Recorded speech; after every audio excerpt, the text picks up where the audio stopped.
obstacle one, I'll stop my bounty. Rough background, crocodile Dundee. Can't go back, shake on it, Dundee. Judas, man, no rate them charges. I need a woman, I don't need a Barbie. Bend your body like a origami. If you were my rich girl, Gwen Stefani, would I make you holler back, girl? Yeah, wallahi. Louis Vuitton, cause I was feeling classy. Knew I was the woman niggas tried to off me. Colonel Gaddafi, I'm no Mugabe. 10 G's and it could be a double homie. I'm someone, I'm not just anybody. My bank soul, I'm not just any dandy. It's not for me, it's for my son, got money. I know them niggas that they walkie-talkie. See her in a passy, but she got me blocked still. I ain't gonna do it, niggas on the block will. Dark but a friend like, that's a block deal. Welcome back to the Brodies Lane podcast. Yo, we got a very, very special episode today. Guest today. We got some Toronto legends on the pod. I know what these guys. Legend. Legend. This guy. You made it. This guy. You made it, man. Come on. Let's make some noise for my guys, Marlon and Duke. Yo, thank you guys so much for making the time to come and chat with us, man. Appreciate the love. Appreciate the support for actually making the time to to do this. I know it was a very short clip, but that short clip actually made it all the way here. For sure. And I think we're gonna have a lot of conversation that I think we're all gonna enjoy, but as well as all the viewers that's been waiting for this collab, because the comments were crazy on both ways. It was one way or the other. I was like, yo, this guy. You guys. I was like, yo, who the hell is this guy? Yo, it's been a lot, bro. That was a crazy one. On road, two people are stopping me like, yo, bro. The shit you guys are saying, I'm like, Jesus Christ. Are you serious? That same weekend, fam. No, he was white still. He was white. He was I'll tell you white. something even funnier. So I went to my barber shop, and one of the brown barbers was like, yo, fam, after that subject, I came inside and I was kind of like awkward. Like, what are they thinking about? It's like, can we talk like this? That's crazy. I'm like, wait, what? I'm like, yo, we're all guys. We're good. Well, it's like, it's interesting, right? Because like, I responded to the clip, and a lot of people thought I was responding to the guys, City Boy JJ and Soraya. And obviously because I was calling them Indian, they're like, yo, what the fuck? So you're talking about their racial bloods? I'm like, all right. We're not Indian. Yeah. Guys, maybe I should have put the podcast in the caption for them to realize. But regardless, it's like, at the end of the day, people are going to take away what they're going to want to take away. If they wanted context, they would look into it further and they wouldn't have these opinions. Because we laid it out, you guys laid it out from your side, we laid it out from our side. And I think I wanted to do the pod with you guys because, like, one thing I didn't agree with was I feel like a lot of people use it as their opportunity to be more divisive. And I'm like, that's not what my goal was. My goal was to put this out there so that we could figure it out and it could be put to rest. You know what I mean? Like, this is something I've dealt with, and as you guys can see from the comments, a lot of people in the city have dealt with their entire lives, right? So it's like, it's not like we're making these things up, you know what I mean? Like, this is a shared experience among hundreds of people inside the comment section, and even more that don't know this clip exists. So it's like, for me, it's more about, I'm never trying to divide the city, 100%. Especially with what Indian people are going through right now in the city for the past 2 years. I would never put a blanket statement over any culture and just make that be the statement, because I know what that feels like, right? So that's been our whole lives, man. You know what I mean? So it's like, I wanted to do the pod just to clarify some things, especially with you guys' community, because I did get a lot of messages from your community, like racist ones, I got decent ones, I got apologies, I got the whole spectrum of things, right? I didn't get any kind of hate, bro. That's the guy. He's just the ad-lib guy. I gassed it, bro. I didn't get nothing, nigga. Your facial expression as he was talking was, I was dying, fam. And he's being nice. And he's like, this will calm down. That's the other thing too. I thought I approached the conversation respectfully. I didn't diss anybody, but apparently when you say that you've gone through something, that's disrespectful to other people. And I think it's only disrespectful because they're not ready to face that truth. Maybe they haven't seen that truth. I think so it's uncomfortable to approach. And it's especially, it feels like an attack on them. I feel like a lot of brown people who do speak with a Toronto accent felt like they were attacked. I felt that. I had to go do my research. I'm like, wait, why do I feel like this? Yeah, and it's not, that's the thing I wanted to clarify. It's like, yo, people thinking I'm trying to attack people for speaking naturally how they speak. That's not it. These guys are speaking how they don't speak. That's the problem. That's the problem. Exactly. It's not a matter of them even speaking with a Toronto accent. If they did that and the video went crazy, I would have pushed the video. You see what I'm saying? Because I love my city and every facet of it. I'm not ignorant to the fact that every single culture speaks like this in the city. Exactly. So for people to take it like I'm saying brown people can't speak Toronto slang, I'm like, where'd you guys get that from? It's just pride. That's right. Yeah. You're not listening to understand, you're listening to respond. You know what I mean? Because when we went back and watched all the actual clips, we're like, wait, he never said anything like this. And people don't have, take it- yo, they don't have the context that I have either. Bro, it's way sexier to see, like, to have him say he's hitting. No, for real. We're in the content space, right? We media. Yeah. But you have to make the clip sexy. Yeah. If it's like, this guy hits all Indians, everyone's talking about it. Yeah. That's why we're here, fam. Yeah. Like, everyone's saying all these Everyone things. makes it think that's what it is. Even for me, Yeah, fam, yeah, I'm yeah. like, wait, how can he say that? Is he hating on us? Because I talk like this, I Yeah. grew up like this. Yeah. Then when I did my research, I'm like, the problem with these younger kids is that they grew up without understanding where the roots come from. Yeah. So they're like, yo, we're from Scarborough. We sound like this. None of why do you? They sound think like it's a character. Yeah, it's not and a they think character. it's not a character. This is people's real lives. You know what I mean? There are people who cannot get jobs right now because of the way they speak. I agree. And that's just how they, and you're making fun of that. Yeah. So it's like, people also don't have the context I have. I've seen multiple videos from these guys. Yeah. I didn't just go off of one thing yeah, it's and good. say I'm gonna hate on these kids. Like, and that's not how I operate. I saw multiple videos where they were either bastardizing that language or even straight up streams where they're talking about, yo, what do you even say when you say that? And the kid's saying, I don't even know what that fucking means. Yeah, that's crazy. Which is, no, That's insane. That's your whole brand, bro. You have That's no idea. insane. The one thing you said too, fam, where I agree on, when I've been seeing cringe content for a while now of these Toronto accents, I'm like, yo, we don't sound like this.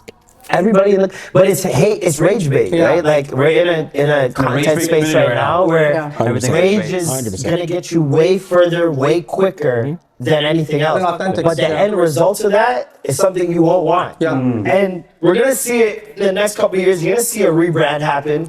You're gonna see either a religious moment or I've matured. All these Leaning more different into your own things, culture. right? Yeah. I've seen that already. You're I'm not gonna gonna see lie. it all when it stops working, and it will stop working. Yeah, exactly. You know what I mean? I've been in this content space for too long to know the pattern of things, and this is not. And me doing that was more of a like, yo, this is not the content you want to make if you want longevity. Yeah, because the original clip, you're like, guys, make better content.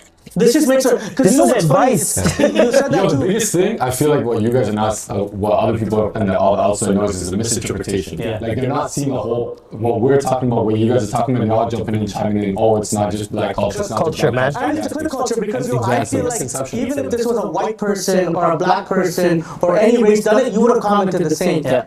Anybody, and the thing is, people would not have this defensive reaction if it was a white person I was talking about. I agree. Like Let's just call a spade a spade. If it was a white person, everybody would be like, yeah, that makes sense. Yeah. So it's like, I get it, like we're all minorities, we all have our oppression, we all have our struggles, but that doesn't give you access. Yeah. That doesn't mean you can do whatever you want with somebody else's culture. I agree. And I'm not soaked into Tamil culture. I don't know Yeah. much about Tamil Put you culture, on. but like, what I can say is that we have so many cultures in the city, and there still seems to be one consistent one that pops up when we talk about culture that like actually permeates around the city. And I don't think that that's because it's just cooler. I just think other cultures protect their culture, right? And black culture is That's a very crazy one. accessible. Yeah. And so everybody can dibble and dabble in it, but then when you, and we're all like, nobody's gonna be, I'm Jamaican. When people come to Jamaica, straight off the plane, we're like, yo, say bomba clock. Yeah. We just wanna see you say it, you know what I mean? So I'm not one of those people that are like, don't say it, but at a certain point, it gets kind of like, yo, are you making fun of me? Like, what's going on here? And then on top of that, a lot of the people in the comments that are defending it, you guys have never traveled anywhere. So you don't know what it's like when you go outside the city and people are making fun of you for being from Canada. People are making fun of you for being from Toronto because of, what's that girl's name? Plush. I don't know her name, but white girl the that shit to my went stomach, off, girl, My right? stomach, girl. Yeah. The two is my, like, these are things that just get quoted to you as soon as you say you're from Toronto. We don't use this. They don't even know what it means. You know what the crazy thing is? I was traveling before it and I traveled after it, and I seen the switch. When I used to go to LA, you get in an Uber, you're like, I'm from Toronto. I love Drake, I love The Weeknd. Yeah. You guys got Bieber up there. Like, everybody was like enamored. They want to know more. Now you go there, you're from Toronto? You guys talk funny. Yeah. That's the first thing they say. And for me, it's One like, thing, eh? even when I talk to randoms, fam, outside of the city, I'm like, yo, we don't sound like this. And I have to kind of explain, I'm like, trust me, we don't sound like this. I'm like, do I sound like this? Yeah. They're like, no. I'm like, exactly, stop. Stop this shit. People have asked my friends, why don't you sound like that? That's crazy. But to As be if honest, we're pretending. to be honest, it's the way that you approach the conversation. I think you kept it mad respectful, but you also brought some things you went through, right? Yeah. And I think the things that you went through, and I'm thinking back, like I grew up around black people my whole life. Like I went to school down the street from here. Like whether you're Jamaican, Bajan, or Congolese or Haitian, like I've been around these guys. Yeah. And like every time you mention a story about like not being invited to their house or not being invited to being around these people, like I felt the pain in that statement, right? Like I feel like a lot of people may relate to that. But I also feel like, a lot of our parents maybe misunderstood the culture to a point where, like, we hurt people our age right now because we used to go back and kind of reflect on these stories. But, like, low-key, like, when I think about it, since all my friends were black, I don't think I ever had an issue. But I did hear conversations where people were uncomfortable having friends over to their house. And I think but I don't think it was just based on race, but I think it was just based on deeper. I don't know if it's deep. It could be deeper, but I feel like some of the things... It's safety. Because it's not necessarily... It's what you see is what you're shown, right? Yeah, okay. So like especially for a lot of the older generation, they're not shown black positivity. You know what I mean? Like now you have a lot of black positivity on TV and in the media. That wasn't kind of everybody's drug dealers, gang members. So you're seeing that you come here for an opportunity for your children, and now they're associating with something that could be a detriment to their life in your mind. Yeah, because that's all you know about it. Yeah. It's like I get, and I understood it even when I was a kid. I was like, okay, they don't get it. I understand that. And I think it also comes down to where you grew up. I noticed that majority of the people who were allowed in brown homes lived in the hood. Yeah. They never lived in the suburbs, which tells me that those parents thought they had something to protect. Yeah. You see what I'm saying? And like, if you hear the stories, a lot of times it's like, oh, if a black person comes to your house, they're gonna memorize the things in your house and come back and rob you. This is a common thing. I'm not making this. You can go in the comment section right now, about 4 or 5 comments like we that. We read the comments. And, you know where you're going with this. Like, it's a fact because for me, I grew up in the hood. Then I was in a foster home with 4 black foster brothers. So when I grew up, I'm like, we all talk like this. We're brothers. Yeah. Right? I had no. But when I heard these comments and I talked to my other friends, they're like, bro, where were you? Like, some things it's like that. Because kids that grew up in like Markham, like Vaughn. I grew up in Vaughn a lot of times. Right? So. And it's like, fam, there's some fancy houses where the rich people are like, like, don't bring this person to our more house. Conservative. Yeah, right? Way more conservative. To your point about like you said it's not about race, right? It is a deeper conversation because a lot of it is like I say this thing a lot. The N-word exists in every culture. Right? So in every culture it's embedded that darkness equals negativity, whether it's fear, whatever it is, right? I'm sure you guys deal with it as well. I know about the bleaching and everything happening. Exactly. Right? But that's real, right? So it comes to that, and that's reflected in so many different layers. So if you're dealing with a situation like that where your parent is saying, hey, my kid is here, you're bringing a dark kid, it's like, I don't know about this one. You know what I mean? Hesitancy. Exactly, because they've been conditioned to think darker is dangerous. It's the ignorance too. It's ignorance. It's all ignorance. It's all ignorance. But it's tough. It's tough for them to like undo that. And so unfortunately, there's gonna be situations with Marlon where it's like you're a victim of this shit because of the parents' ignorance and refusing to grow. Like imagine growing up like that, fam. That's tough, right? Yeah. Like you're like, it's your boy. You're like, yo, fam, I'm coming over. Yo, yeah, It messes with your mind, bro. It messes with your mind what? because you're like, at some level, does he feel this way? Yeah, You see what I'm saying? It's like, those are your parents. You know what I mean? I have my parents. Like, I'm a product of my parents. So at some level, do you feel this way about me? And what are you saying back to them? Are you defending me? Like, I don't know what's Yeah. going on, right? And especially back then, I don't think kids were as outspoken as they are now. Yep. And I also do recognize that, like, we're in a different time. Like, some of these kids are people, they're the kids of people I went to school with at the same time. So it's like they've grown up in a different world entirely, where it's all inclusion and they don't know barriers of race or culture. So everything's accessible. So that's why it's easy for you to like forget that this is actually someone's culture, which is why I'm like, no, there's sometimes where people need to remind you, like, you're playing with someone's like identity. You know what I mean? So it's like, I feel like over time it's gonna constantly keep coming up. Like, this is gonna happen. People are gonna feed into the rage and walk. I fed into it too. Like me listening to it. Then when I educated myself, I'm like, because at first I'm like, yo, they're hating. These are brown kids. Well, I'm a brown kid. So what is this? Then when you go actually watch the actual clips and you start taking it into context, I'm like, no. Even if these are black kids or white kids, if you do cringe content, what he's saying is, yo, it's bad for the city. It might get you views now, but like, you can't do that forever, fam. There's no longevity in it. I don't want to be around that. Like, if the kids talking, like, bro, are you good? There's no longevity. I'll push back on what you said. if it was a black kid, it would be a different reaction only because the authenticity piece is missing, right? Like it's almost like a costume for this kid. It's like he didn't grow up that way. Fam, and we don't talk about this enough. Exactly. Black kid does it doesn't go viral. He's trying to do content. Brown kid does it goes viral. So it's like, how many times do we keep punishing black creators for origin or like You see it all the originality, time. right? Like I love that point. Fam, Yeah, like, People get rewarded Toronto for Cody, putting on exactly. the better black costume. That's crazy. Like that's what people That's don't realize. crazy. There are people who are outside of black identity that the better they put on black identity, the more props they get. 100%. But the person who's actually black is just chilling. like if you see those videos, like from the It's like every TikTok dance that's ever existed. Yeah. Go back and it's always a black creator. Yeah. And the person who blew up off it, a white girl. Exactly. And what's crazy is even if you think about it, fam, like if that white girl that spoke like that, if that was a black girl, no one's paying attention. Oh, she's from Toronto, she's good. White girl does it. Oh my God, girl, this has to be shared. And then at the same time, if you do it in reverse, you don't get points. The black girl acting like the white girl don't get points. You see what I'm saying? It's never in reverse. So we're just over here looking at everybody benefiting off our shit and like, oh, okay, cool.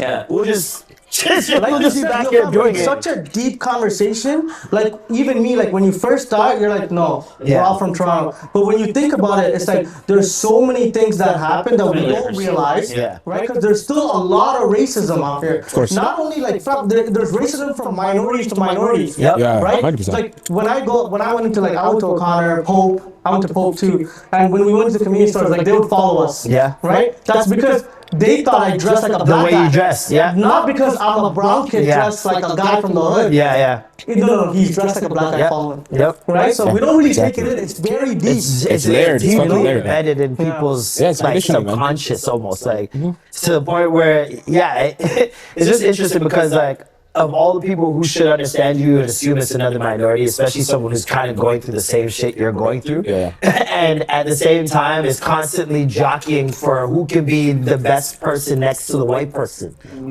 So it's like, what is this oppression Olympics to get next to whiteness? Like, I don't get that. Let's all, if we all just stuck together and let them do their thing, life is so much better. Look at our food better, our everything better, man. better, bro. Why are we fucking with that? Yeah, we could go for days. And they keep coming back. Yeah. So he's gonna clip that, pal. You have to do it. Bro, Hey, my casual's fire. No, it's not. No, it's not fire, bro. ask yourself, when's the last time you tried to be white to be cool? And that's another conversation, gang. That's Never try to be white to be cool. And That's the only corporate. way No, you can fam. is by doing some That's fucked corporate. up shit. That's Or corporate if you world. went to Western University and you're trying to blend in. Yeah, Yeah.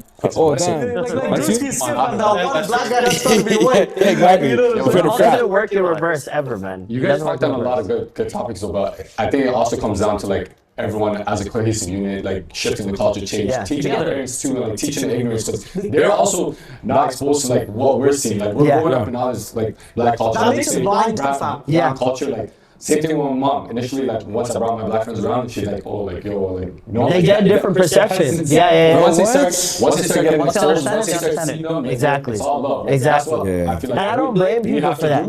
I don't blame people for that because it's like I said, racial blind spots, right? People don't know that they don't know that they feel this way. Yeah. They're not actively going, "Oh, I hate black people." It's like it's something that plays out in other actions that they don't even realize that it's happening. You know what I mean? When they tell you to pull up your pants, it's not because you have your pants down, it's because black people have their pants down. And look how they're treated.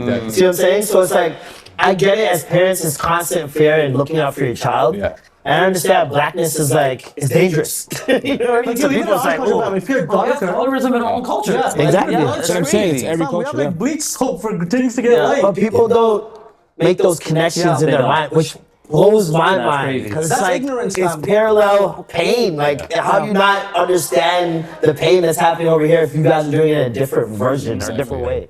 It's just, it's wild. But yeah, ultimately, what we're trying to tell the people that's watching the show is like, don't take another culture and make it cringe, or make it embarrassing for them to watch their own culture being kind of like sort of disrespected. Out there, right? Externalized, And yeah. then benefited. Yeah, and benefit from that. And I'm not hating on their success. Do your thing. Yeah. Like, I don't care what you do in terms of success. I want everybody in Toronto to have success, especially for the media landscape in Toronto. I'm constantly here for growing. Yeah, everybody. You know why? Because you need the bad. Okay, You need You the need bad, the fam. That's bad. how we can be good. You need someone to inform you what I should stay away from. You're right. My You bad. need that. So it's like the balance, and then there's people who feed into everything, right? Like there's a tribe for everything. There are people who love that cringe shit. There are people who have been That's in the what goes comment viral, section son. defending them, like, you're hating on the kids, like, these are kids that are coming up, like, they've been doing their thing, they were Takashi. Cool. Yeah. Do your thing. That's not my point. That wasn't the point to begin My with. point is just don't use other things. You guys are clearly talented in other areas. Do those things. Just you don't need to do this to blow up. And if you do, evaluate that. Yeah. Why do you need this? So if he low-key blew up off like speaking like us, no one's hating on them too. You know what I mean? Nobody. So, but I think it's the ignorance of being kids. Like even when I was younger, fam, I was so ignorant. Sometimes I'm not taking in what's going on. I think as they grow older, they'll be like, oh shit, like yo, when I was doing this, like the OG wasn't lying. Like, this Bro, was and bad. I wish I had somebody like that. I wish I had somebody like that. The thing is, you know people that didn't grow. You know what I mean? Yeah, facts. Like think about it for real though. Like you guys grew up together and it's like, damn, still. Yeah, you're still At the there same like time, that? You? Still there like that? I wish I had somebody like it because I didn't have anybody to talk Like to. imagine your grandson's like, yo, look, this uncle is like the same kid going crazy. You know what I mean? That's embarrassing, bro. Yeah. I wish I had somebody when I was starting out YouTube to tell me when I was doing cringe shit. But You yours see what I'm was saying? cringe though. Some of it was. Do you feel like Some of it was. do you For feel like some of the example, shit like that was horse- yeah, no, for example, I had a character named Marlisha, right? That I had in like Shit Toronto People Say Part 2. That was the first time I did the character. Yeah.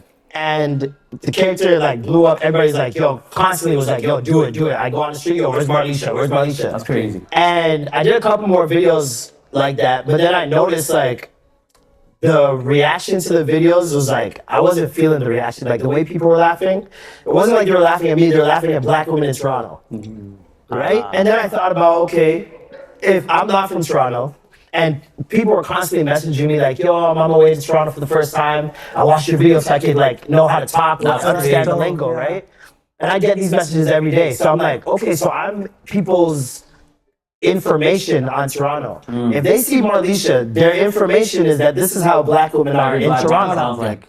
So I did the character. Yeah. It was that simple. Yeah. Next video I did was a literal funeral for Marlisha. Never brought the character back. No, but fam, not a lot of people, that's the difference. So not a lot of people care as much as you do. Yeah, right. Right? That's why you've been in the game for so long. Yeah. Where you can look back and be like, yo, like, I care about how I look in the city. Some of these guys, honestly, they'll go naked on the video just to get a million views. Yeah. It's a fact. Right. And it's not even just about how I look. Yeah, I have integrity, but it's also how the city looks. Yeah. You see what I'm saying? Like, I love my city so much that it's like, I would never want... We fought so hard to get where we're at right now. Why would I bring it back 5 steps by doing some fuckery? Like, I was there when nobody gave a fuck about us. I was there when we were all talking American, dressing American, trying to be New Yorkers and all this shit.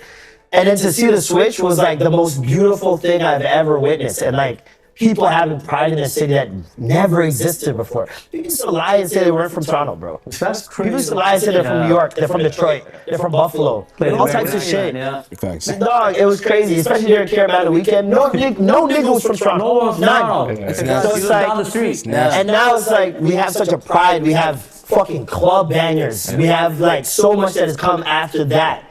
That it's like, why would we take steps back, bro? Like, and I'm not gonna allow people to let our city take steps You know back. what's funny? Like everyone's reacting to you saying about the brown kid, but you also said that when the white girl did it. But nobody cared, fam. Nobody cared. So I said, That's why I nobody looked at him cares. like, oh snap, he's been saying this. But we Nobody only started cares. caring when he said brown guys, and all the brown guys like, yo, nah, Let's unite. he can't be doing this. Because they want to crazy. just like you, when you saw the clip initially, you feel attacked for your personal identity, right? So it's like, without the context, you're gonna be like, no, fuck this guy. What the hell? And but then when you get the context, you understand. I'm not talking about who you are as a person. I'm talking about you putting on a persona. You putting on, exaggerating who you are. That's weird. That's weird by That's itself. what your real name. So, But then to put it on camera. Like imagine if you knew someone like that wasn't doing it on camera. Like what the fuck are you doing, bro? fam, it's weird enough. Like, I know so many guys like that. Like there'll be a certain character on camera, off camera, quiet. I don't see that every day. Yeah. And I think what doesn't help as well is like the slang. I don't think a lot of people realize like we're making fun of ourselves. The slang is inherently a joke. You see what I'm saying? Like we're making, so for you to put on more exaggeration on top of it, it's For like no reason. nobody talks like that seriously. No one. And I feel like that's where the maturity comes in, fam. Because if those kids like can take it in, like, oh no, he's not hating us. He's just saying like, yo, don't do it. Like, don't do it like enough where you're mocking us, and they could have been, fam, my bad. Like, you know, I didn't like they probably didn't even know, fam. No, they knew, because you know why I know they knew? They're doing fake street interviews. If this was a skit, I have nothing to say. Because now everybody knows this is fake. It's a skit, I You're thought it was a skit the making whole it time. seem like it's real on purpose so people get angry. That's fucked up. That's fine. And you don't understand the international outreach power that everyone has They on don't social get media. it. Like, like you're saying, like, their initial thoughts, like, yo, why do you guys sound so funny? I went to Germany, like, last in March for my cousin's wedding. First thing they said is, I'm like, yo, this is how far our social media and our platform has gone. Like, And we actually say it normal, so like, say word. The internet is the great equalizer, man, worldwide, and like and they understand their reach. It's not like we gotta stop acting like they don't know what they're doing. They know what they're doing. 100%. They have analytics. They know where the demo is. They know why people are going to certain content and which one's working, which one's not. 100%. And so you'll see them lean into it more and then try something else that doesn't work. Lean into it again. Go back, try something else that doesn't work. Lean into it again. So they know what they're doing, and they don't care what the repercussions are. And so when it's somebody like me who's been in this space for a long time and I've seen how that can play out, I'm just letting you guys know. No one's hating on you. Everything doesn't have to be hate. Some things can be constructive criticism. No, but it's also, I think it's the right people around you too, fam. Like even me, like some content I want to put out, I'm like, yo, I don't want to do this. Because when I do become famous, It's I on want your them to be record. like, yo, like he's that guy, he's been that guy. Exactly. Like now I didn't start off being like a dumbass on camera. Then now I'm like this guy, like guys, I vouch for everybody. Exactly. Then you have to do a whole rebrand, and people. Let me tell you, people still don't believe you, regardless of how hard you go to rebrand and I'm a changed person. But at the end of the day, they're waiting for the other shoe to drop. Once it's out there, it's out there. So like one day he's gonna go snap again, and Fuzi's a perfect example. The shoe has dropped for Fuzi about 12 times. Exactly, every time. And you're always there to watch the train crash. People are not following you to support you. That's what you don't understand. You are a clown. People are there to watch the circus. They're not there to support you. If something, God forbid, happens to you, these people are not going to care. They're not gonna care. Like, I'm gonna jump on the bandwagon and be like, yo, I knew that was gonna happen. You know, that's all you're saying. When I They saw build you up to crash out, and then when you crash out, they go, look, this guy crashing out. 100%. He's a bodybuilder now, right? Yeah. When I saw him, like I'm waiting. I mean, no, that's crazy. So you guys are on our pod. Yeah, of course. I know you guys have your own podcast. You're gonna give us a quick little intro on like how it started, Where the name came from. where it came from, like how How'd you long you guys guys been meet? doing it, how you guys meet. Yeah. I started the podcast 8 years ago on April Fool's Day, which was a horrible idea. People did not believe I dropped a podcast. But yeah, I dropped it because I was just listening to podcasts a lot. And Joe Budden, Friend Zone, The Read, and Brilliant Idiots. I was listening to it more than I was listening to music. Which is, if anybody knows me, music is my shit. I'm always listening to music. So it was cutting into music time, and even new music would drop, and I'd be like, I'll get to it. And I was like, damn, I'm like really enjoying this podcast stuff. And like, we'd always have these house parties where it would turn into a debate, like guys versus girls, or just imagine talking about ball or something. So I'm like, yo, those are always like the best parts of the kickback. You know what I mean? Like when everybody's arguing for like 2 hours and dying laughing every second, like that's the best shit. So I'm like, yo, why don't we just do that on the pod? And I looked at Toronto and I was just like, yo, there's no pods out here. Like, there was one other podcast, Galcast, but they had ended their pod. And I'm like, there's nothing? Like, if an artist comes out here, a comedian, there's no podcast for them to go to? That's crazy. I'm like, that's nuts. So I was like, okay, I'm going to create this podcast. I was going to do it by myself at first. And I got my old roommate to join me after like the third episode. So I'm like, yo, doing this with no guests. Yeah, it's hard. And trying to book guests every time. It's so Solo as well, solo dolo. Yeah. And like I listen to Bill Burr and stuff, and I'm like, oh, if it's just me, I could do a pod by myself. It's a lot of work, man. And so I reached out to my boy. He jumped on the pod, and he was there for about a year. And then he started managing an artist, and so he had to put his time and energy into that. And my boy Norm, he has just been in Taiwan. He was there for 3 months. He got like arrested at the airport because he had weed crumbs in his pocket. Oh, God. And they don't play that shit over there at all. Serious. And so he had to wait 3 months for his court date. He was over there teaching English, and Instagram story had just come out, so he was making these funny stories. And so I'm like, yo, I gotta get his experience when he comes back. And he was my weed dealer. Yeah. So before he left, he was my weed guy. He lived one floor below me. So we'd always talk over blunts and shit. So I was like, this guy's hilarious. He's a stand-up comedian. He put me on like my 3rd stand-up show ever. So I'm like, let's just get him on the pod. It'll be a good discussion. And after the pod, I'm like, yo, you want to just like be the other host? He's like, yeah, sure. I ain't got nothing going on. And yeah, we went that way for like the next 3 years maybe. And then the pandemic hit. And Flo let go a bunch of people, and I got Alicia to join us because she had just got let go from Flo. And I knew she probably wants to stay in like the audio space, and so she joined the pod, and we were good for a bit. And I met this guy through I met him at Libertine. Yeah. In line. So in line, bro. Because I used to watch his, I used to watch his content a lot in high school, right? Crazy one. So yeah. Sauna, though. In a bush. Went to that spot. Yeah, Libertine, bro. I was way back in the day, you know? But I saw him like, yo, bro, I'm a fan of your stuff. You know, I've been watching you for a while. Like, I have a podcast of my own as well. And he's like, what's it called? I'm like, Return the Mac podcast. He's like, yo, I heard of it. I'm like, what? Yeah. I was gassed, bro. I'm like, well, I'm a guy, bro. He's like, so know me and shit. Had like maybe like 10 or 20 episodes out back then, right? So he said that, I'm like, okay, whatever, we chopped it up. Fast forward a couple weeks later, I get this recording artist, Pink Sweat, on my podcast, right? So I'm like, yeah, exactly. Big moment for me, right? So I'm like, I got him on the pod, blah, blah, we did it. And then I'm like, yo, I hit him up on Twitter. I'm like, yo, bro, I mentioned at Libertine, I just got Pink Sweat on my pod. We mean a lot if you can retweet it, you know, to push it, get my eyes on it. Of course. He responded quick, no problem. I'm like, this guy's on his phone a lot, bro. This guy's crazy. Bro, that's crazy. You know, so he did that. And then fast forward after that, I'm like, yo, bro, I have a channel of communication with this guy. Let me ask him to be on my show, right? So I did that. He pulled up. We did the episode. It was fire. Like, good chemistry, like, laughing and shit. I'm like, okay, dope. Fast forward after that, he then asked me, because Norm was, like, away for something. He's like, yo, want to pull up for, like, an episode or something? I'm like, say no more. I pulled up there, and it's never left, man. That's crazy. Yeah. He asked me, like, too? Bro, let me to go back. That is a real one, bro. This is when I believe like someone's in content for the good, right reasons, and I think that I see talent there. I'm all for it. Like I've worked with Trezor before he started doing YouTube videos, Bilal Dawson, like a bunch of these guys who when they were, I guess. And I know what it's like to be a small creator and like you want to work with a big creator and you're like, I can't even hit them up, like, because they wouldn't even answer. And like that's to me it's stupid because like yo, if you're talented, you're talented. Like I don't care if you have big numbers, small numbers. We gotta make a dope shit. If we make dope shit, that's all that matters. Yeah. Like when I started doing the videos, we didn't have crazy numbers. Femi didn't have crazy numbers at all. He didn't even have a YouTube channel. Yeah. Like, no, Femi had started a YouTube channel. Slinky didn't have a YouTube channel. Nate didn't have a YouTube channel. All these guys that I had in my videos, they didn't have channels. So it's like, I made great products with them. It doesn't matter what the numbers are. Like, we're going to make something good. And that's all I care about. That's dope, because even when we reached out, I'm like, yeah, I'm just shooting to the stars right now. Boom.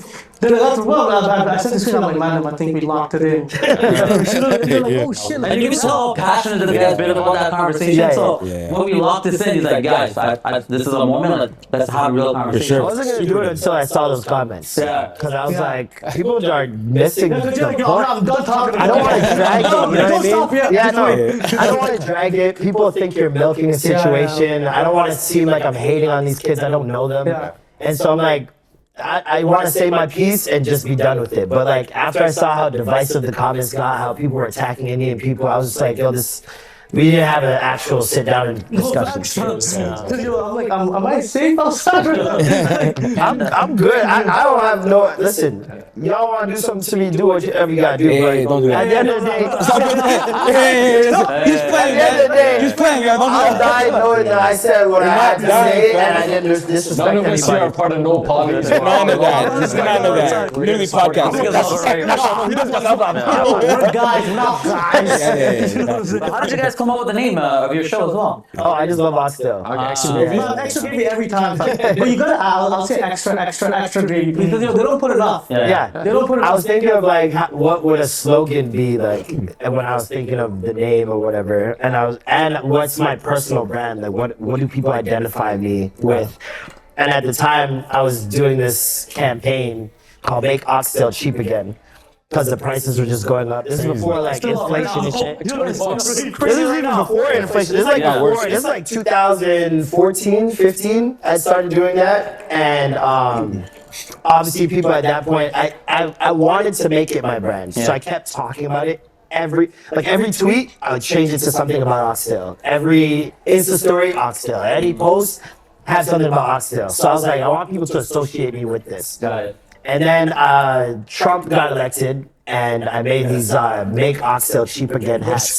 I'm dead. And that's what blew it up. And afterwards, then people were just calling me Oxtail God, like nonstop. And so I had it as my Twitter name, so people were just kept calling just roll with it. Yeah. And then I think after that, that's when I started making the podcast, and I'm like, okay, my brand. A lot of people think oxtail, they think Jamaican food, cool, extra gravy. Everybody loves extra gravy, and I'm like, everybody loves extra gravy. I'm like, there it is. And then that's why I decided that's the name. That's dope. Cause yo, fam, I can't lie. Like, if you think about it, you should open up like a Jamaican chain restaurant. That would be Oh, it's coming. It's coming eventually. One day. Not anytime soon. Manifesting. It's crazy how every podcast starts the same way, right? Like the ideology you had behind yours is literally how we came up with this one as well. Like we're always talking, we're always roasting each other, and it becomes a comedy piece, and then we ended up putting out there. I feel like all the men just do the exact same thing. Yeah. Like the conversation you guys are having is the conversation we love having. Yeah. It's literally the same conversation we're having for no reason. I'm not giving up on y'all. Fuck this guy. I'm leaving. That's good bonding, though. That's good bonding. Then when Messi said, like, yo, fam, I was right? Like, why is he moving like that? Why did he need the group chat? Yeah. Like, why did he need the group chat? Leave the group chat? Yeah, I didn't need the group chat. Who leaves the group chat here? No one leaves the group chat. Okay, good. You gotta judge that I feel like guy. you gotta treat potting like ball. Like when you play ball, I get into arguments. People don't want to call fouls. This guy argues for just to argue, bro. All this shit. But when you get off the court, everybody's just like, Yeah, it's like nothing happened. Nothing happened. It should be, right? Yeah, It's just like this yeah. like a conversation we're having right now. Like we understood what we're The saying. amount of times me and this guy, we play on the same team, the arguments don't stop. And then when you get off the court, it's like, yo, So they'll be like, yo, just like these guys argue, they'll lose. We're like, They get off the court, we get on a three-way call, and we're trying to figure shit out. yeah. So, you know, fuck this guy, I don't talk to him. We all say, yo, it's all love, it's all love. Next day, same game. Same shit again. Next time. Pass the ball, bro. Pass the ball. Stop shooting threes. Like, every single time. It's all love. Bro. Yeah, you look like a hooper. All of us. Yeah. Wow, man. He looks like a hooper. I'm sorry, guys. He looks like a He said Germany, I'm like, out there. He said Germany, I'm like, he's hooping over there. Yeah. Immediately. You guys just spoke on it, like authenticity and like showing love to the community, creators, whoever it is, artists. Like, do you feel like the hate culture is why we're not as elevated and as successful as we should be in the city of Toronto specifically? Nah. I think it's more people put that on infrastructure. it unnecessarily. Yeah. The hate thing? I don't think hate is that strong. Do you think it is? Maybe in Toronto rap. I think people like to use that as an excuse. That's a good point. That's a good point. In music, it's different. Oh, In music, it's very, very I think different. in rap specifically, I don't think we should say music. R&B gets pushed up. R&B gets Rap pushed don't up. get shit. All that other shit from Fuck this guy. rap. Fuck this guy immediately. Every I time. made 2 songs.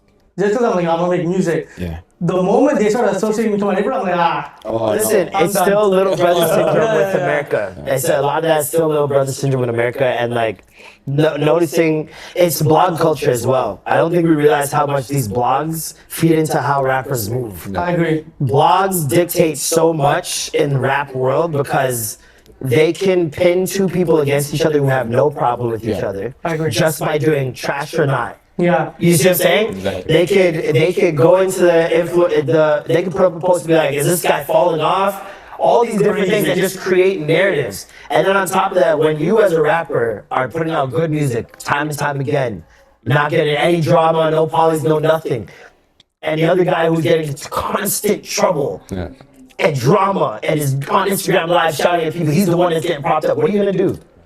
You can't fight those numbers. And keep in mind, this is an artist. This is an artist. Artists are sensitive as fuck. They bro. are, man. And That's paying for a blog post ain't doing shit for you. Nothing. You pay for a blog post, okay, you get 20 followers. Yeah, you pay $5. That ain't doing shit. That's not- Get into some beef. Yeah. Thousands of followers. At the end of the day, consumers are horrible people. Your life. Consumers are horrible people. People like to act like the blogs dictate. It's the consumers who are dictating what the blogs post. 100%. They're not gonna post something that ain't gonna get engagement. And if you guys are just constantly feeding into negative shit all the time, Guess what gets propped up? Guess what gets pushed? Then the rapper, it's a chain reaction. Consumers like the negative shit, blog posts the negative shit. Rapper sees the negative shit, the only thing gets posted, starts doing negative shit. Then niggas die and everybody goes, what happened? Yeah. It's sad. Yo, fam, funny enough, like I knew some of my guys that were in music that would tell me, like, yo, fam, like these guys messaged me and said, yo, let's just start polys on Instagram Live, come on live, let's stop shit, let's get this booming. And I'm like, wait, what? Yeah. Nasty work. Filthy work. It's theater, bro. Crazy argument, and then 2-3 months later, drop a song together. Yeah, pieced it out. Yep. It's all active. Music, guys. I know it's been a while since it happened, but what was your take on the whole like Drake and Kendrick beef at that moment? And right now, where do they stand musically? That's Where we're going? I know it's Toronto. you don't get it. That was a great time to pod, right? Yeah, Because great time to pod. I'm a big Drake fan, right? But Come on. you got me too early. You got me too early, fam. When the Kendrick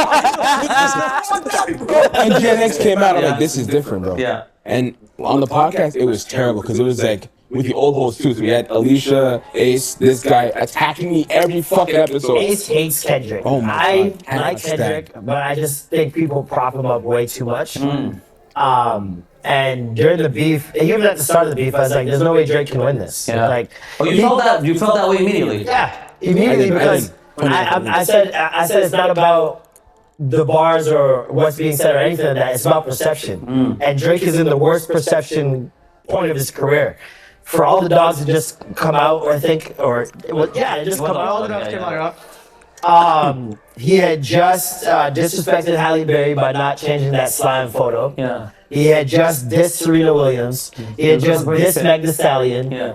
Black women were like, what the fuck is going on? Yeah. Not to mention, this is the guy that the women were like, that's our guy. Yeah. True. See what I'm saying? And guys go where the women go. So a lot of men are like, oh, you guys fuck that nigga. Like, and a lot of backpack hip hoppers who have been waiting for this moment for decades. 100%. They hate soft shit. Yeah. You know what I mean? Like, oh, he's a Canadian. And that's what it turned into as well. Once I saw the xenophobia angle, I was like, oh, we're cooked. Yeah. There's no way he can win this.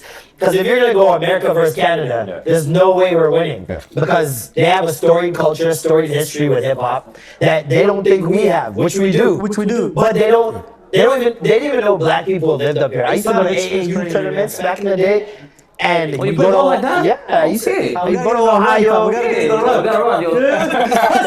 A lot of guys. I'm a bit of a jumper, you know what I mean? But I don't. I used to go to AAU tournaments in Ohio, Michigan, Vegas, all these different places, and everywhere we went, is black people there? Say what? Y'all don't live in igloos? Crazy. Y'all don't speak French? Is it snow all the time? They knew nothing. They knew nothing. And so I know that when you start getting to America versus Canada, especially LA versus Toronto, how you win that? Yeah. And also all the industries, you know, like all the music industries, they're pushing heavy Kendrick. Look at Dre and Lucian high-fived at the Grammys when Kendrick won. That's wild. That's blatant in your face. Fuck crazy. Drake. Yeah. Bang. But you Like, know, planned I this, feel bro. like, They yo, planned fam, he was this. at the top for so long. Everyone was just waiting, like, let him fall. Winner's fatigue. Like, let him fall, you know? Because he at a point, like you said, fam, there was no him trying to win it because he was already winning. So whoever won it, everyone's like, yo, let's I'm just gonna give you support him. pushback. I don't think it was let him fall. I think he's getting too big. Really? Pause. Yeah. I think he was Yeah, getting too too big, big word. for the program. That's the right size then, gang. If you go listen to Certified Lover Boy and what's the one with 21? Her Loss. Her loss, yeah. He's talking to Lucian like from track one. Yeah, do the research. He's talking like a He's dog. talking to him like he ain't shit. Like Go back and listen to Certified double my Lover Boy. budget. Like, You don't have to run it up. I know what I'm owed. All this type shit. like Like Lucian a boy and shit. call it, dog. He's saying, yo, I'm coming for all the cash. And if you guys don't give it to me, I'm going to shut this whole shit down. So he shouldn't have put that in the music. Yeah, it's big. Because if he didn't put that in the music, then I don't think we get this beef, honestly. Yeah, I'm so blind. I'm like, yo, it's only Drake. Yeah, I don't even care about him. Literally, that was me, bro. Trust I'm me. in the club, like, just turn that shit off. Yeah. Oh, yeah. You see Oh, what yeah. this is? Trust me. Nah, I'm selfish, man. The music is Yo, we great. went to the Drake concert. This guy just started putting things. He's like, Drake. I'm like, yo, relax. Stop. No way. Drake's photo on it. That's fucking crazy. That's wicked work. That's crazy. Me past him. Showing him too. Look what I brought. Look what I brought. Swinging his leg. Jumping. This joke is not going away from me. man. Bro, that came to the concert with me and fell asleep at the concert. No way. Yo, Lil Baby started playing. I'm getting a little tired. I'm like, yo, Lil Baby would do that too, still. Yeah. Yo, guys, when do you feel like being from Toronto became an actual personality for people? 2011. So, damn, you're strict on that timeline, eh? He was there. 2011. I say 2011 just because of. What do you know about 2012? That was me in grade 10, fam. 2012 was like. No, 2012 is, well, we had, it was, I say 2011 only because Take Care had dropped. Yeah. And The Weeknd was The out. greatest Drake album, by the way. No, Okay. incorrect. Nothing was the same. False. Nothing was the same. Certified Lover Boy. Nothing was that. Yeah. Take care, nothing. Certified Lover Nothing Boy. was the same. Certified. Nothing was the Certified same. Lover Boy. Certified Lover Boy? Certified Damn. is crazy. Okay. That intro is I never heard that immaculate. stuff. That There's intro no misses on the whole album. Yo, take not- it, it's don't not the skip best a one. track, fam. You No just misses. play. Nothing was the same. There's a Nothing miss. was the same. There's misses on Nothing Was the Same. No, Yeah. Name them right now. I'll tell you right now, hold on. Yeah, look, tangent. We're gonna do tangent. It's crazy. It's my second favorite Drake album, but there's a miss on there. There's one, I think. One. Okay. Yeah, I think it's one. Yeah, one out of like what? How many We tracks gotta, on we that gotta one? do this. This is serious, man. This is, hold on. This is bad. My guys Which are one is actually it? researching the track. Purified in My City. Horrible. That's the name. Horrible. I did it again. I'm talking about it. I did it again. I did it again. It doesn't get it. I don't get it. I don't get it. I don't get it. You don't get it. Nah, Exactly. nah. Too much Miami worship for me. You think Drake is the greatest rapper of all time? Yeah. Okay. Okay. You can't listen to Churchill Downs and not think that. Yeah. You can't listen to Middle of the Ocean and not think Rhyme that. through sounds like He was doing onomatopoeias. He rhymed onomatopoeias like that. Nobody's doing that. Nobody. So today, I don't think anyone's doing it. no. Literally, probably only Eminem. Probably only Eminem. Because Eminem literally raps to cover every literary device that he can Boring. I get. don't like Eminem. But You know? Nah. I don't like him either, but like I liked his early stuff. I like when he was on drugs. going back to that question, Marlon, you said specifically you said 2011. Yeah. What was that turning point in 2011? Take Care, Headlines, House of Balloons. You're saying Drake had a big part of this. Drake and The Weeknd. Drake and The Weeknd. That's They were when coming people all together. first had, Yeah. they both, the Crew Love, like, yeah. that was a huge moment. Yeah. Headlines, he's coming down in the CN Tower. He's doing it in the Sky Dome. People are like, yo, what's going on? They got a vibe in Toronto?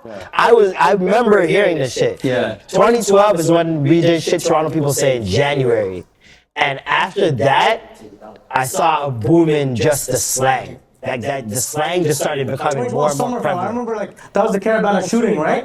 Bro, I think everything was that the going year of the gun? Yeah, 2012. I think it was the year the gun was 2012 or something like that. Yeah. And those times, that's when the slangs came out. Yeah. That's when we started getting more. It wasn't even about shit Toronto people say or any of that. It was just the pride was growing because we realized, yo, nobody can fuck with our two artists. Yeah. We have the best two artists in the world. Let's go.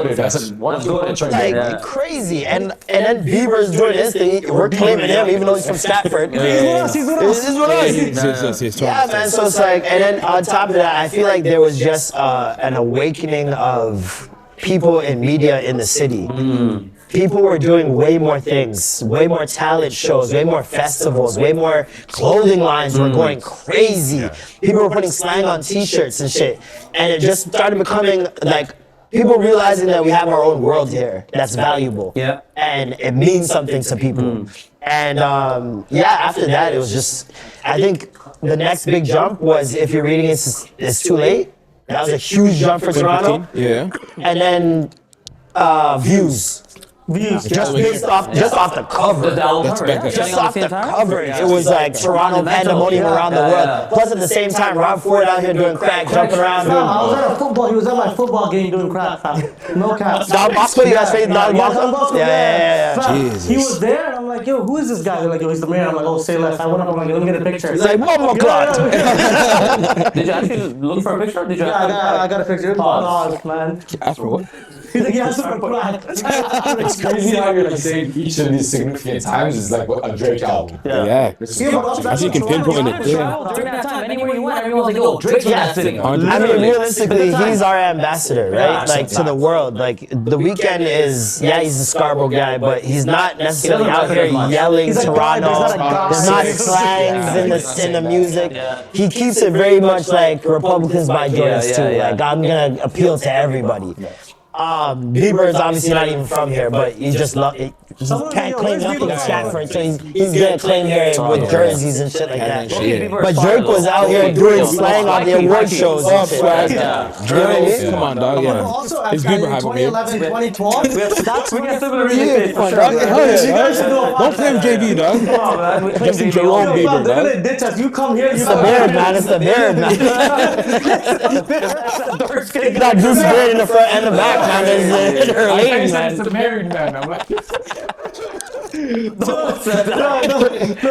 also in 2011, 2012, that's when like that grungy Toronto music was coming out, right? Yup. Like Roni, Sam G. Yeah, and those then guys. 2014, 2015-ish is when like Still by the Rabba and all that shit started popping off. And when I clubbing say, days? yo, you don't know what it's like going from hearing zero Toronto music in the club only hearing that? to only hearing Toronto music. Like that was a moment. Oh, you're Chaule at the club? Oh my god. Stop it. Girls in heels.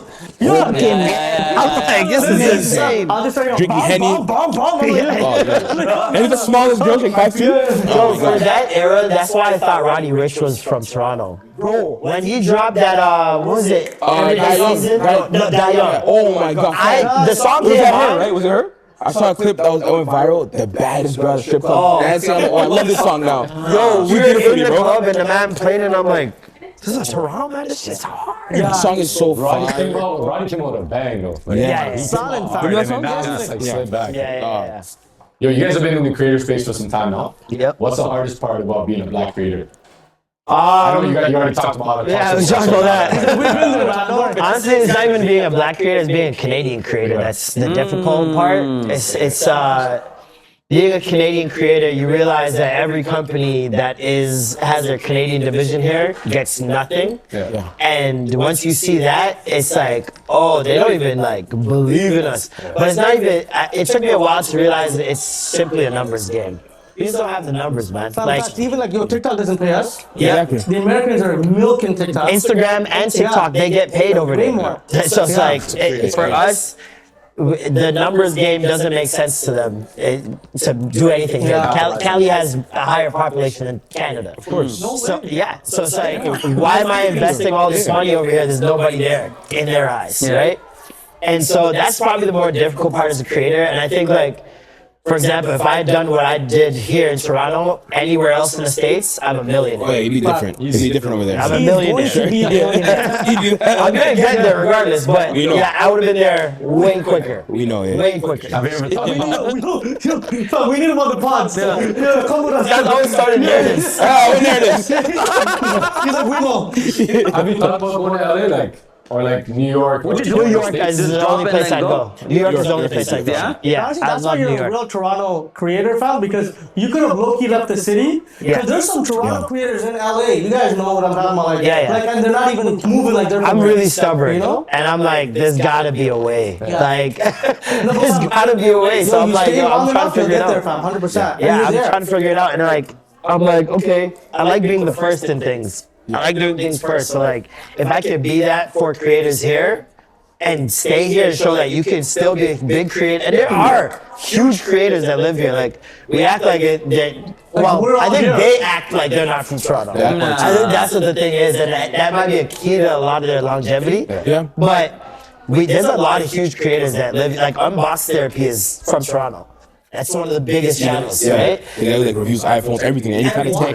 Yeah, he's I from did not know Toronto. that. Yeah, I watch his YouTube page. Get him on the podcast right now. Yeah, it's page is huge. Like, there's Chevy as well. Chevy, Savage, yeah. There's so many different creators that are doing big things. City too, Yeah. So it's like, but she left, right? Yeah, Like, left. so, and she arguably got way more success when she Yeah, left. when she left. Like, just mediocre. Yeah, She's in LA. Yeah. So, but she still had to come back eventually. That's the other thing too, is like, I noticed with people who do leave, at a certain point in their career, if things aren't going great, they come back here and then they do something that's like huge. Right? Home and get it right? Yeah. I think she got ownership in that WNBA team of ours here. Yeah. She's, I think she's one of our ambassadors or And something she like is that. the ambassador for it too. Yeah. She was the ambassador. She also, I think she did, was it Canada Got Talent? Damn. Yeah, she did. Yeah, With, she did. Yeah, she was Cardinal. one of the judges on that. Yeah, Some of my- I used to watch her vlogs all the time, Yeah. and like just to see. That's when vlogging was a her thing. rise. Like everyone was vlogging that. Yeah. I think that's when Pussy got famous and all of She those. was actually the first Indian person I had trouble with doing the Jamaican thing. Really? Yeah, a long time ago. Yeah, A long time ago, she did a song. She did a song, and I was very angry. I think I was more disappointed because I looked up to her in the content space. And I watched her vlogs religiously. Like I'm like, this girl's like a hard worker. She grinds on content like. I'm like, her work rate is inspiring. Like she's different. Cause I'm like, yo, she's good looking. And I'm like, yo, why is she dressed like a guy? Like, we know now. Yeah, I do that from jump. So. I got one jump, like I'm like, wait a minute, I know what you are. Eventually I'm like, when she did that Jamaican parody song, I was just like, why? Not you too, man. But you know, like we're talking about like validation, Yeah. right? And like, do people want to hear like someone be validated or the truth? You know what I'm saying? Yeah. Like, because what you said was honest. Like, this is my honest opinion. Yeah. Everyone's like, no. But if you held them up, yeah, these brown guys are nice. Everyone's like, oh my god. Listen, I'm a comedian. At the end of the day, I have to speak truth. Like, there's no way I can sugarcoat it. If I do, then I start losing the comedy. You know what I mean? I have to speak to the elephant in the room. And if you're the elephant, I'm sorry. I don't know what to tell you.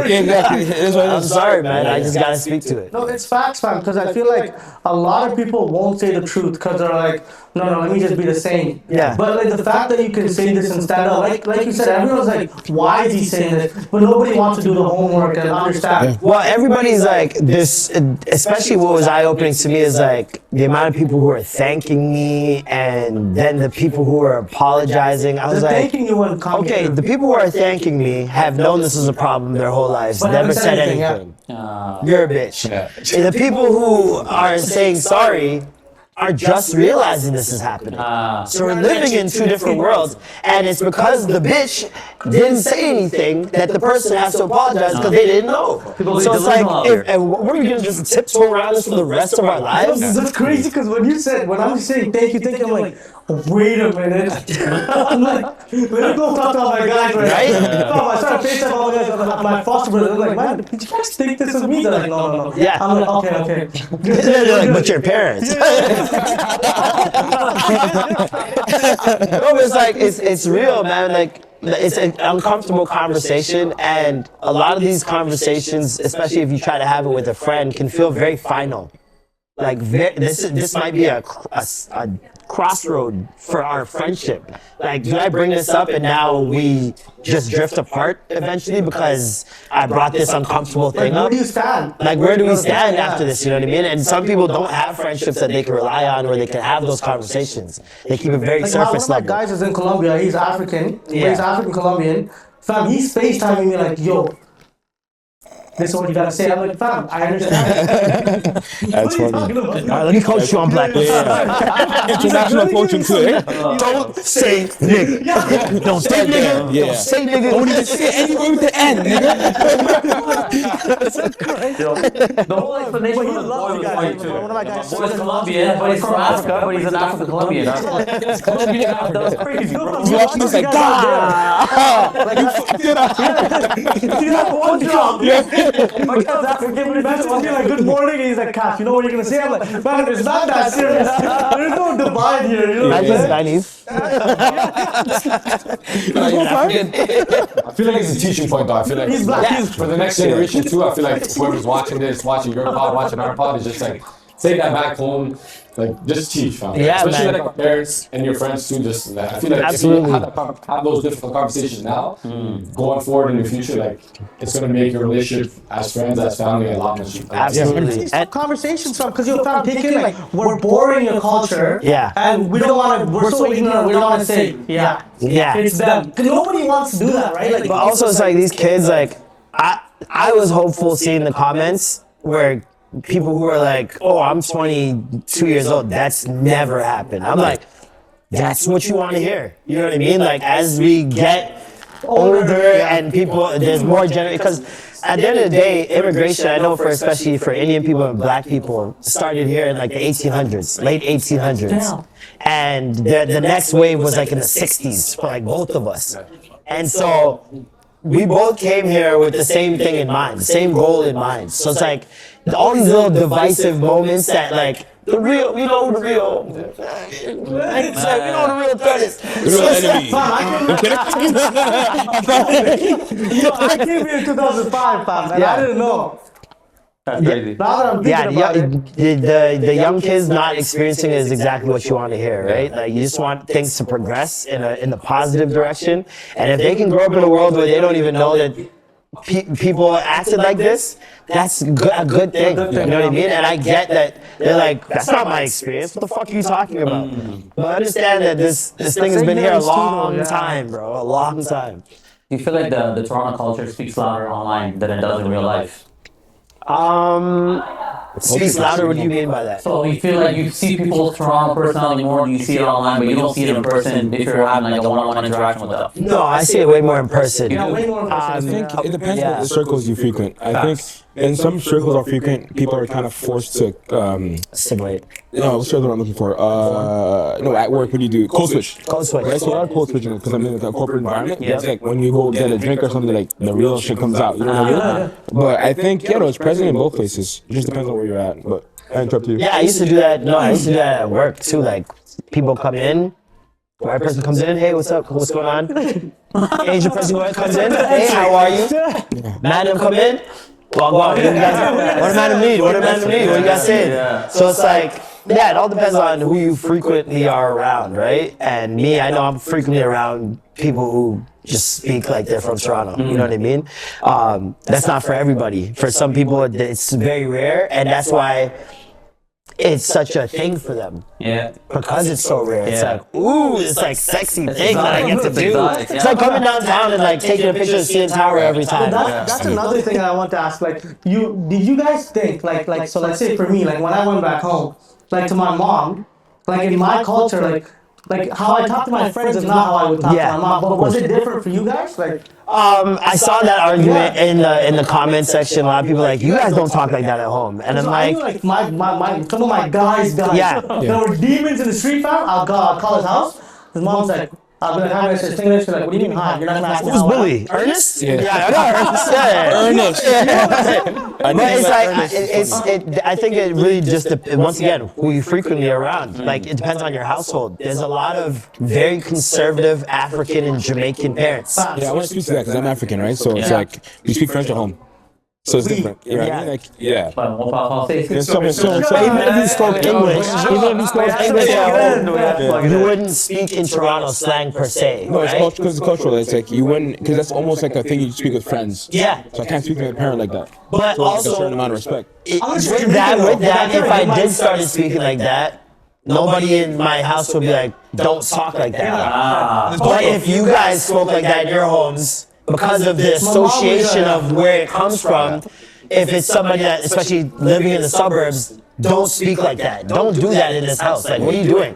My mom would never say that to me. She'd just be like, what are you saying? Because you Like, that's as far as it would go. No, Loki, if we spoke like that at home, Loki, our parents wouldn't even understand. Yeah, I would never get much. I asked myself, I'm like, yo, if I went to my mom, I'm like, yo, mom, what do you say? Mom would be like, what? Mom's English is mid. Yeah. She'd just look at me like, what? Yeah. But also, it goes. Jamaican person can actually say something. It goes back to a safety thing again, though, because our parents will also at the same time be like, don't talk like that out there. Don't talk like that in an interview, because that's the reality of this. People have to code switch because they can't get jobs. People have to code switch because they can't keep jobs. People have to code switch because their teacher is judging them in a classroom because of how they speak compared to the rest of the children. Like, this is a safety thing. And for parents who come here and want to provide a life for their kids, yeah, they're ignorant to what it's about, but they just care. You know what I mean? They just want you to have the most opportunity possible, and they think that you indulging in that outside will not do it. But inside the house, do whatever you want. And this is what's frightening, because we don't know this as people, like as cultures, like we're like No. But there's so many things in your age groups. Like, here's an example. Like, for like your generation, you guys went through a lot more for us to get here, right? Like for me to grow up and not experience that is what you guys went through, right? Like me, I had a conversation with him, and he was like, "Yo, low key, like some of my aunts and stuff are moving like that." I'm like, "Wait, what?" I'm like, "Bro." I'm like, that's the guy. But at the same time, it's like especially when you know your friends, you realize because racism, like blankly, can just be like, oh, you're an evil person. You know what I mean? But there's also just a lack of information racism that happens. That it's like blind racism. People are racist because they want to be. They're racist because they don't know anything. They don't know. They don't have the education. They were never dived into that. They've never been exposed to it, like just in their daily lives. So, and then people also do this thing where people are exceptions to the rule. So it's like, I work with black people, but they're the good ones. That's crazy. See what I'm saying? It's like, no, they're different though. I work with them, so they're different. Like other black, but they know that they're different. And so people like to also accountability of what you've been thinking for so long.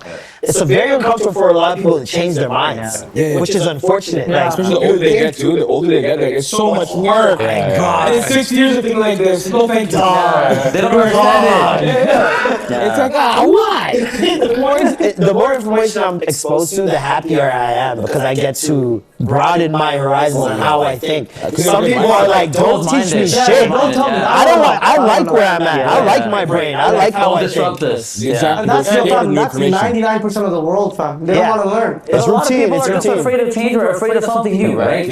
Just me being like in the wedding industry as a videographer, the good news is a lot of interracial marriages are happening where I can see the Tamil culture getting married into the black culture, and I can see parents being very accepting of that. And that's what the new generation is like. We're gonna run this. I dated brown girls. 20 years ago, we could have run that. There was no way that was gonna happen. And the reason why I dated brown girls. You dated brown girls, right?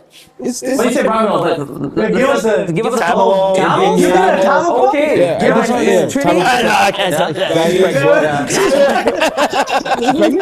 Not mine. Start with that. I mean, Jesus Christ. She's in a loving relationship. I don't want to Excuse me, bro.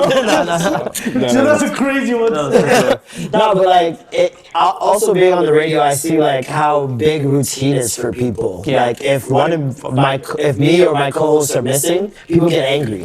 Because you're fucking with their morning. Like, this is how I get started every morning. I hear these two voices every time. They play these songs, and I go, and then I get to work. If you routine. Yes, routine. If you mess with their routine, it throws off their day. Like people, I know people who, if they don't get coffee, they don't get a tea. Fuck talking to them for the day. They're gonna be grumpy all day, and you cannot get a word in. But it's just all routine, man. People just don't like change. You've been in that space for like plus a decade now. That's 30 years. It goes to show without adaptability, without you being like, okay, this is what I. 40 years. Without adaptability, you wouldn't be here. You wouldn't still be pushing the content. You wouldn't be the authentic person you are. So it goes to show. No, local women love their routine, fam. Like, I have a girl on my team right now. She talks about routine. She's like, if I don't have a routine, I don't know what to do in my life. Well, it's routine with everything, right? Also, she might be autistic, fam. My fault. I can say that? You can say it, but it's not right. Jason, we can say it. She's just a woman. You're right. Women do not like a change in pattern. If you change a pattern that you've been doing different, bro. Yeah, you can't change how you do things. Or miss a text. You can't change how you do things because now you've thrown off what's going on here. Are you okay? Are you good? What did I do? Like, this is like going down a rabbit hole. If you just add a period to all your texts now, your girl's gonna lose. Don't put an LOL. Just LOL and no less. You might as well punch him in the face. Yeah, that's what that is. They'll be like, you're laughing blocked. Yeah, exactly. Nothing's funny. No, at least we all agree on that one. Red Pill Pod. So we're wrapping up. What are your goals for the new year? You know, it's December. Yeah. New Year's coming around. What's your goal for Extra Gravy? What's your goal for your personal career? Both of you guys. A whole lot, bro. For Extra Gravy, we just announced we had a new co-host. Hey. So, yeah. That's a post that came out today, right? Yeah, my little sister. Little sister. I'm terrified, bro. What's her name? There's a two against one. Exactly. Shout out Shout out Kayla. to Kayla. Yeah. The podcast, we're gonna be just having way more guests. Yep. We're gonna venture outside of our usual demo, and try to get some more experts as well. Like I noticed, Toronto doesn't get a lot of experts on topics on their podcasts, and I see that happening in like. I listen to Diary of a CEO like every week, and he's constantly has like a sleep expert, fitness expert, like all these people, and I'm learning so much. Select expert for him. So I'm like, I want to start dabbling into that more.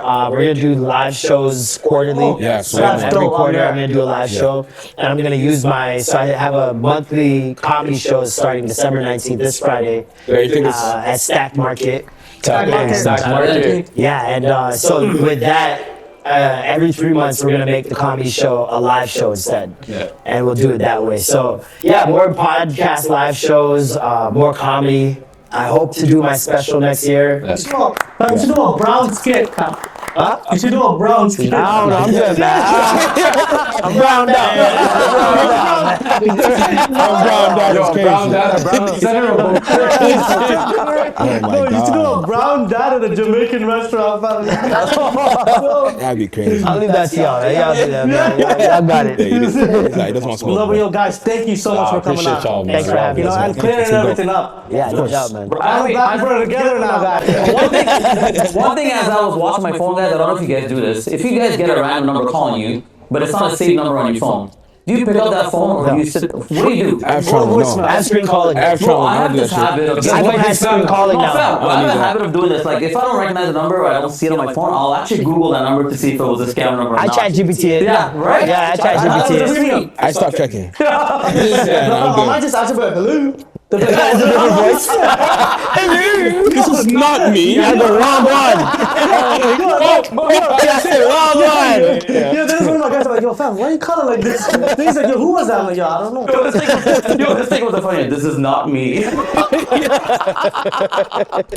throw him off a little bit, you know? No, but real talk, girls, shout out to you guys for making this happen, man. It's Thanks all for having love. us, Thanks man. for having us. It's been dope. Hey, Real look, dope. guys. For the people that have been asking, I think we made it happen. I think they brought a lot of insight that people actually wanted to hear. I think that's a great conversation that we had, and I think we had fun doing it. Yeah. And once again, you guys are doing big things. I think you guys have been legends in the game for a hot minute. The way you rep the city, I think it's something that we do as well. We love repping the city, and I think we're going to continue doing that. And shout out to Eddie Toronto. You Creator rep it on Watson. a sick level. But you've been repping it from day one. So I think you set a standard, like a golden standard for people that For sure. kind of shy away from repping the city. There's a mascot. I've been watching you since I was in like high school. Yo, Bro. that guy, eh? Very nice.